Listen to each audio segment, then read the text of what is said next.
할렐루야. 오늘 야고보서 5장 1절부터 9절까지 보시겠습니다. 1절부터 6절까지는 부자에 대한 고발, 그것도 아주 신랄하고 과격한 고발이 나오고 있습니다. 경고가 나오고 있습니다. 그리고 7절부터 9절까지는 성도들, 형제들에게 주는 권면입니다. 물질은 나쁜 것이 아니죠. 하나님께서 창조하신 것이고, 학개서에 보면은 은도 하나님 것이고 금도 하나님 것이다, 그런 말씀이 있습니다. 어떤 사람이 그렇게 얘기하더라고요. 사람은 두 종류가 있는데, 이미 부자가 된 사람하고 부자가 되기를 원하는 사람. 그래서 우리 한때 그런 인사 많이 하는 거 들어봤습니다. 부자가 되세요, 그런 인사도 하지 않습니까? 근데 오늘 본문에 보면은 야고보는 부자에 대해서 굉장히 아주 신랄하게, 과격하게 부정적인 모습을 볼 수 있습니다. 왜 그럴까요? 한 두 가지 정도 이유가 있는데, 첫째, 배경에서 이 편지를 쓰는 상황에서 이 편지를 받는 사람들에게 정상적으로는 부자가 되기가 거의 불가능한 상황입니다.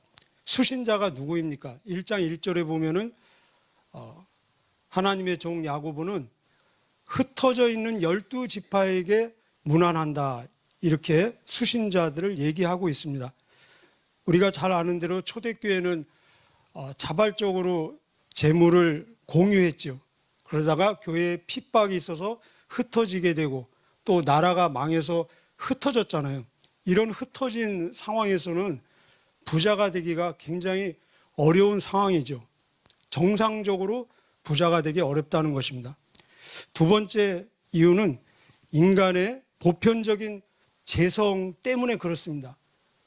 물질이 악해서 그런 것이 아니라, 디모데전서 6장에 보면은 이 지금 말세라는 단어들이 많이 나오는데, 말세의 특징 중에 하나는 자기 사랑, 쾌락 사랑, 돈 사랑이 말세의 특징이다.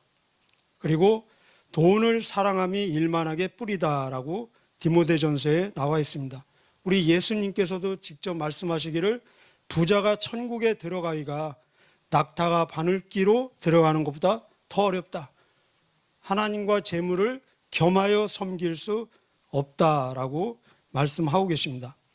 1절 보겠습니다. 1절에 들으라 부한자들아, 너희에게 임할 고생으로 말미암아 울고 통곡하라. 호강하려고 부자가 되는 거 아닙니까? 그런데 앞으로 임할 고생으로 울고 통곡하라 라고 얘기하고 있습니다. 재물을 잘못 사용하면은 영원히 울고 통곡할 수 있다는 것입니다. 우리 부자와 나사로 이야기 아시죠? 거기에서 보면 그 부자가 어디 갔습니까? 음부, 우리 얘기로 하면 지옥 갔습니다. 거기에서 너는 거기서 괴로워할 것이다. 그러면 언제까지 괴로워하겠습니까? 영원까지죠. 그래서 다음 세상에서 울부짖고 통곡하지 않으려면 지금 울고 통곡하라, 회개하라는 경고의 말씀, 이것은 기회로 주는 말씀이죠. 이 부자가 왜 경고를 받는지 네 가지 이유를 말해주고 있습니다.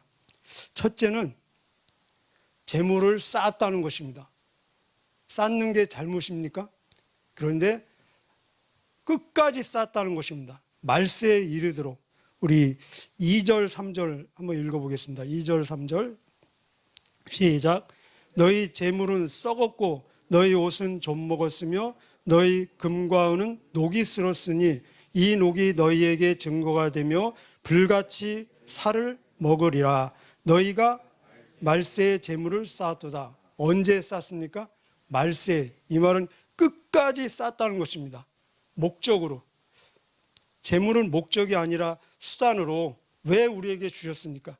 하늘의 보물을 쌓는 수단으로 주셨습니다. 친구를 사귀고 영혼을 구원하는 도구로 사용하라고 주셨습니다. 재물은 한계가 있고 일시적이고 변하고 언젠가는 다 없어집니다. 그런데 여기 보니까 언제까지 쌓냐면 말세까지 쌓는데, 그래서 이 재물들이 어떻게 됐습니까? 썩을 때까지 쌓고, 조물 먹을 때까지 쌓고, 녹이 쓸을 때까지 쌓습니다. 그럼 다 쓸모없는 것이 되지 않았습니까? 혹시 여러분은 음식이 상하고 썩을 때까지 쌓은 적 있으십니까? 지금 여기 썩고 좀 먹고 녹이 쓸 때까지, 우리 누가복음 12장에 보면은 어리석은 부자 이야기 나오죠.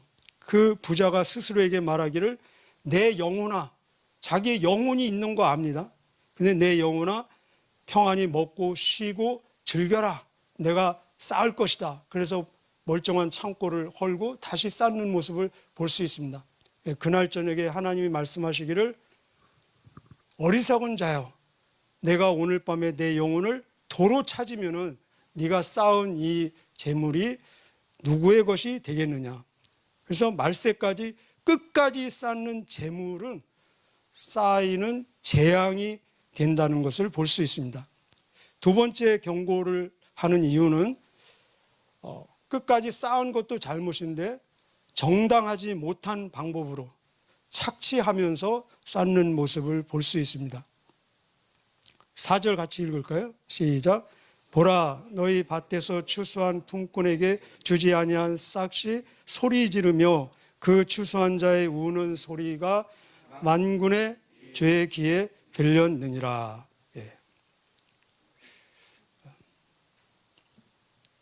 하루 먹고 사는 노동자들에게 일당을 주지 않으면은 그 원성이 하늘에 들린다는 것입니다. 세 번째 이유는 사치와 방종으로 마음이 살찐 것을 볼 수 있습니다. 남의 것을 부당하게 착취한 재물은 그 자체가 사치이고 방종으로 연결되고, 그래서 마음이 살쪘다, 비대해졌다는 거죠. 우리 다이어트 하지 않습니까? 마음의 다이어트도 필요하다는 것입니다. 마음이 비대해지면 영혼이 둔감해져서 하나님의 뜻을 이해하는데 굉장히 어렵게 된다는 것입니다. 우리 5절 보겠습니다. 시작. 너희가 땅에서 사치하고 방종하여 살육의 날에 너희 마음을 살찌게 하였도다. 마치 정신없이 먹으면서 도살장으로 끌려가는 지금 가축에 지금 비유하고 있어요. 살육의 날. 우리 주님 말씀하시기를 심령이 가난한 자가 복이 있다. 또 애통하는 자가 복이 있다. 의에 줄이고 목마른 자가 복이 있다. 의를 위해서 핍박을 받는, 박해를 받는 자가 복이 있다. 마태복음 예수님의 설교입니다. 그런데 마음이 살찌면, 마음이 비대해지면은 심령이 가난하기가 굉장히 어렵고 죄로 인한 애통이 굉장히 어렵고, 그리고 의를 위해서 줄이고 목마르고 갈증을, 영혼에 향한 갈증을 느끼기가 굉장히 어렵다는 것입니다. 네 번째, 그래서 결국은 무제한 힘없는 사람을 죽이는 모습까지 볼 수 있습니다. 6절에 보면은 너희는 의인을 정죄하고 죽였으나, 여기서 나오는 이 의인은 그냥 세상적인 표현입니다. 세상적으로 법을 범하지 않은 범죄자가 아닌 그런 무고한 사람을 누명을 씌워서 재물의 힘으로 그 사람의 재물까지도 탈취하는 모습, 그래서 죽게 만드는. 그래서 재판도 보면은 돈 있는 사람이 재판을 이기는 거 우리 볼 수 있지 않습니까? 그 무죄한 자를 재물의 힘으로 누명을 씌워 범죄자를 만들고, 그는 대항하지 아니하였다. 대항하지 못하는 거죠. 대항해도 아무 효과가 없다는 것을 알기 때문에. 자, 그렇다면 우리에게 주는 권면의 말씀은 7절 그러므로로 시작됩니다. 그러므로. 우회절과 연결을 하면은 그러므로 너희는 이 어리석고 악한 부자가 되지 말라라는 의미도 되겠습니다. 우리 야고보서가 주는 일괄된 메시지가 무엇입니까? 믿음은 반드시 역사가 있다. 근데 믿음의 역사를 보면은 여러 가지 언어도 있었고 또 가난한 사람을 대하는 태도도 있었고, 그런데 믿음의 역사 오늘 본문은 물질관도 반드시 변한다는 것입니다. 그 좋은 예가 삭개오 아닙니까? 삭개오. 구원이 그 집에 임했을 때 그가 가지고 있는 물질관이 순간적으로 완전히 변하는 모습을 볼 수 있습니다. 오늘 우리에게 주는 권면은 첫째, 우리가 이 세상에 사는 기간은 준비의 기간입니다. 준비의 기간. 우리가 이 땅에서 한 100년 살기 힘들잖아요. 100년 살기 위해서 엄마 뱃속에서 10달을 준비했습니다. 근데 이 땅에서 사는 기간은 엄마 뱃속에서 준비한 10달에 한 100배 정도 됩니다. 평균적으로. 그렇다면 우리가 이 다음에 가는 영원 세계는 이 땅에서 100년도 안 되는 그 기간에 몇 배가 되겠습니까? 1000배, 10,000배, 억배도 더 됩니다. 그렇다면 이 세상에서의 삶은 다음 세상, 여기 보면은 말세라는 단어 나오고 7절에 강림하시기까지, 강림이라는 단어 나오고, 그리고 9절에는 심판주가 지금 어디에 서 있다고 하십니까? 문 앞에. 여러분, 이게 지금 느낌이 다가오십니까?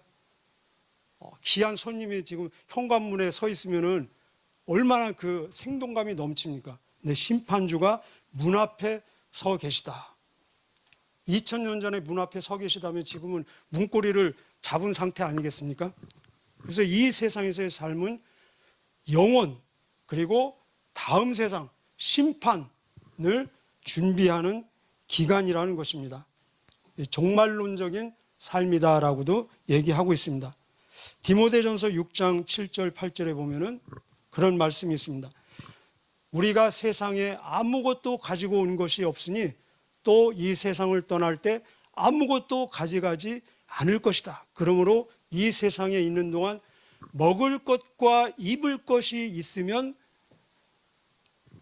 만족한 줄 알라. 우리 다 먹을 거 있죠, 그죠? 다 지금 옷을 입고 있습니다. 이러면은 만족이라는 것입니다. 만족. 여러분, 만족하십니까? 아멘.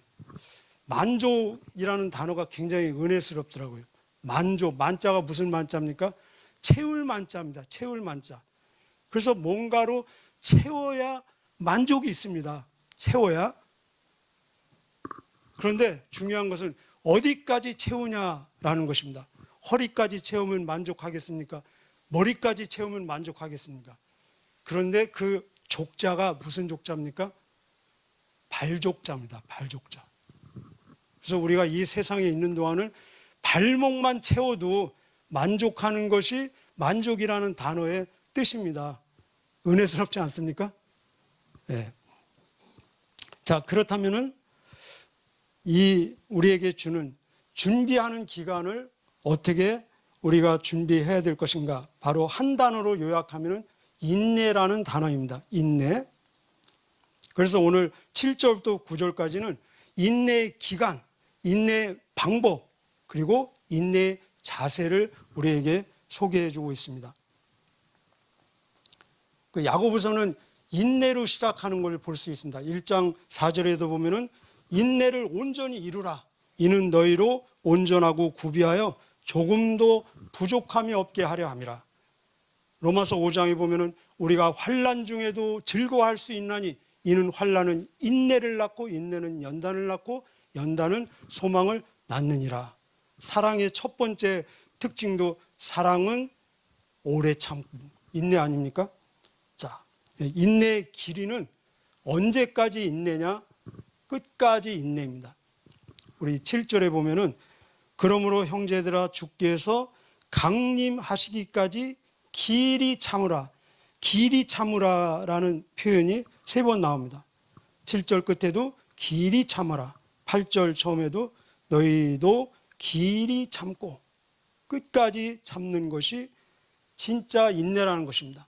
그래서 예수님도 종말 말씀하시면서 마태복음 24장에 끝까지 견디는 자는, 끝까지 인내하는 자는 구원을 얻으리라. 그래서 진짜 인내는 내가 인내했다, 내가 참았다라는 표현은 예수님 앞에 섰을 때 할 수 있는 표현입니다. 그래서 우리는 이 땅에 있는 동안 저도 그런 말 한 적이 있는데, 나도 참을 만큼 참았어, 인내할 만큼 인내했어 라는 말은 할 수 없다는 것입니다. 나중에 예수님 앞에 섰을 때 주님, 내가 참을 만큼 참았습니다 라는 고백이 유효하도록 이 땅에 있을 때는 그 말을 고이 간직하고 사용하지 않아야 된다는 것입니다. 그것이 진짜 인내라는 것입니다. 우리 마라톤에서 42.195인가요? 50m를 남겨놓고 50m 남겨놓고 그만두면은 그만큼 뛴 동안이 인내입니까? 그만큼 뛴 모든 것은 다 무효가 된다는 것입니다. 진짜 인내는 주님 앞에 설 때까지 참는 것이 인내라는 것입니다. 이것이 인내의 길이입니다. 길이. 두 번째 인내 방법은 농부처럼 인내하라는 것입니다. 7절 우리 다시 한번 읽을까요? 7절만 시작. 그러므로 형제들아, 주께서 강림하시기까지 길이 참으라.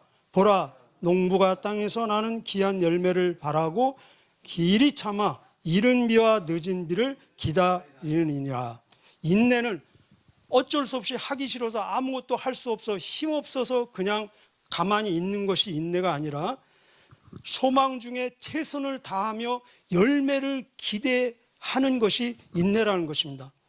그 예로 지금 농부를 우리에게 소개하고 있습니다. 여러분 농부 잘 아시죠? 농부가 얼마나 부지런하고, 부지런함과 근면의 대명사가 농부 아닙니까? 밭을 갈구고 씨를 뿌리고 또 뭐 비료도 주고 땀을 흘리고 아침부터 저녁까지 최선을 다하는 게 농부입니다. 그러면서 동시에 이 이른 비와 늦은 비를 기다립니다. 농부는 땅을 향해서 땀을 흘리며 최선을 다하며 허리를 펴서 다시 하늘을 쳐다보는 사람이 농부입니다. 여기 이른 비와 늦은 비는 가을비와 봄비입니다. 우리로 얘기하면 아무리 최선을 다해도 비가 없으면 안 되잖아요. 근데 비는 농부의 영역이 아닙니다. 절대 하나님의 영역입니다. 여러분 지금 막 물이 굉장히 없다고 계속 문자 오잖아요. 그죠? 근데 물이 없으면, 비가 없으면 가뭄으로 안 됩니다. 근데 비가 너무 많으면 홍수로 다 쓸어 내려가 버립니다. 적당한 햇빛과 바람이 필요합니다. 그런데 바람이 너무 강하면 태풍으로 다 또 쓸려 나가는 것을 볼 수 있습니다. 바로 무엇입니까? 이미 주신 은혜의 힘으로 최선을 다하면서 또 높은 은혜를 기대하며 기다리는 것이 인내라는 것입니다. 우리 세상에도 그런 말이 있죠. 진인사 대천명, 인간의 할 도리를 다하고 하늘을 기다린다.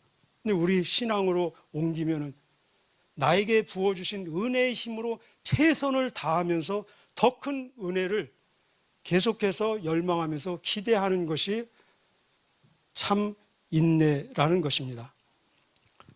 세 번째, 참 인내의 자세는 우리 8절 9절 같이 읽겠습니다. 8절 9절 시작. 너희도 길이 참고 마음을 굳건하게 하라. 주의 강림이 가까우니라. 형제들아, 서로 원망하지 말라. 그리하여야 심판을 면하리라. 보라, 심판주가 문 밖에 서 계시니라. 인내의 자세는 원망 없이 견고하게, 여기 굳건하게로 표현되어 있습니다. 하나님에게는 물론 이거니와 사람에게도 원망이 없다는 것입니다. 오직 감사와 아까 말씀드린 대로 만족이 있을 뿐이라는 것입니다. 심판주가 문 밖에 서 계시다. 멀지 않다. 자, 심판주가 오십니다. 여러분 믿으십니까?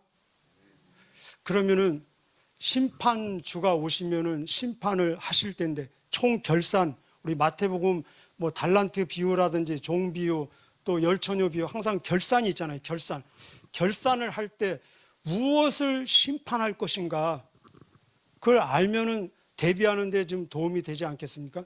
마치 시험을 준비하는 학생이 무슨 문제가 나올지 알면은 시험 준비하는 데 굉장히 도움이 되잖아요. 그래서 시험 범위도 정해주고 예상 문제도 주고. 그런데 오늘 본문은 심판주가 오시면은 무엇을 심판하는지를 우리에게 범위를 가르쳐주고 계십니다. 두 가지를 우리가 정리할 수 있습니다. 첫째는 심판주라고 그랬습니다. 주님이십니다.